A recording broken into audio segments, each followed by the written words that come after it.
Welcome to The Explainer. Today, we're diving deep into the massive, wonderfully complex world of Islamic traditions.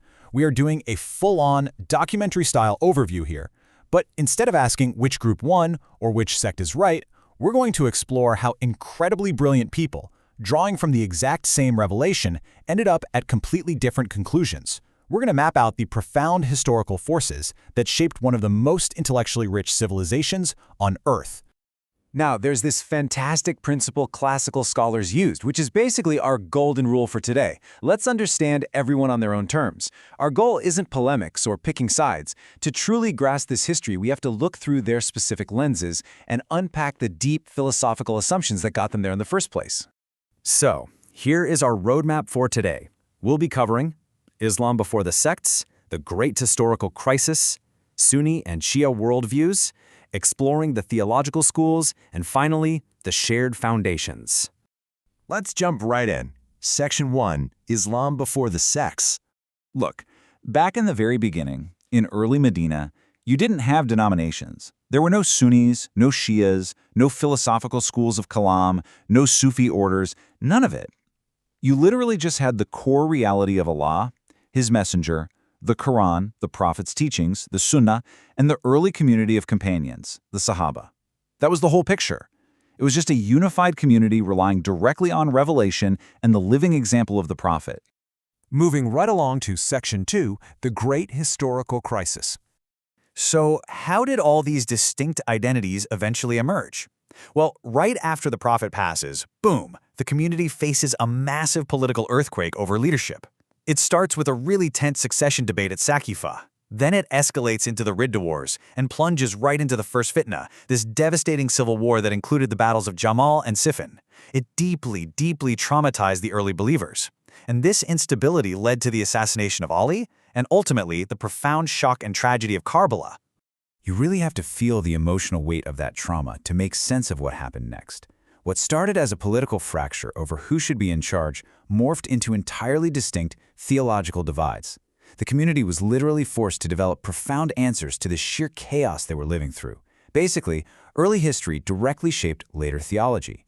It all sounds so abstract until you realize these schools of thought were born out of a devastating historical crisis. Which brings us to Section 3, Sunni and Shia worldviews. Let's break down what Sunni actually means. Historically known as al-Sunnah wal Jama'ah, their whole vibe was about preserving the broader community and keeping things socially cohesive. To do that, they leaned heavily into transmitted hadith sciences and scholarly consensus known as ijma. The focus was entirely on preserving the revelation through trustworthy companions and building out a rigorous legal framework. On the flip side, we have to understand Shi'ism as its own totally coherent worldview. Listen, it's not just Sunniism plus a love for Ali. Actually, it's an entirely different foundational framework. The whole system revolves around the imamate. That's the belief that legitimate authority and the preservation of the faith itself centers completely on divinely appointed, infallible leaders from the Prophet's family, the Al-Bayt. It's a completely different way of looking at who has the mandate to interpret revelation. And this is the absolute crux of our entire explainer. Instead of just asking what they believe, we have to see how they define proof differently, based on the exact same history. For leadership, Sunnis historically point to shura, or consultation, while Shia point to divine appointment. For authenticating hadith, Sunnis evaluate all trustworthy companions, but Shia center the Ahl-Bayt. Even with consensus, for Sunnis, it's binding.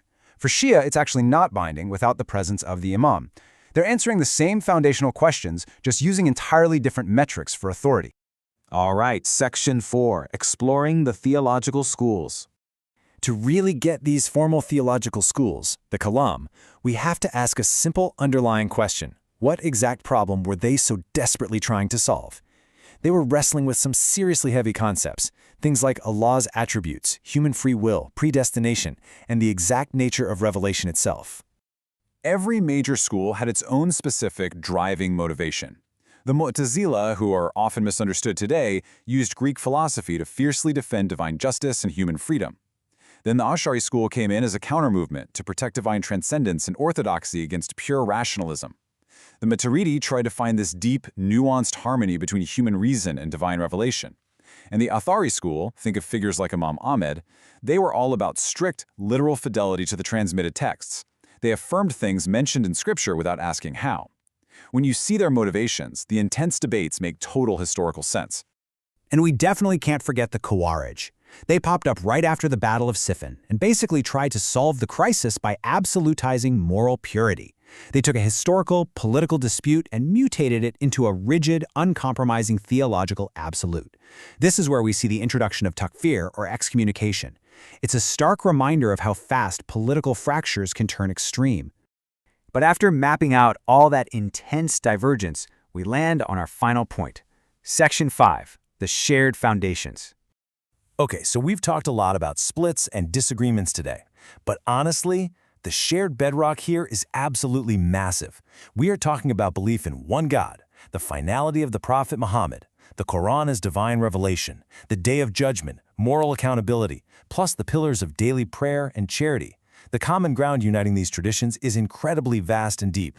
When you step back and look at this shared civilization, a core truth emerges.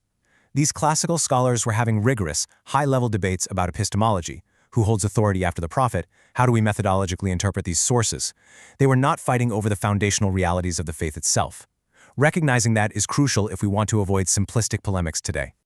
So, I'm going to leave you with this to chew on. If we stop treating history like a sports game where we have to pick a winner, and instead just carefully trace how brilliant minds navigated the exact same evidence to reach different conclusions, what else in our modern, crazy world might make just a little more sense? Thanks so much for hanging out with me for this explainer, and I hope this dive has sparked your curiosity to explore these amazing traditions even further.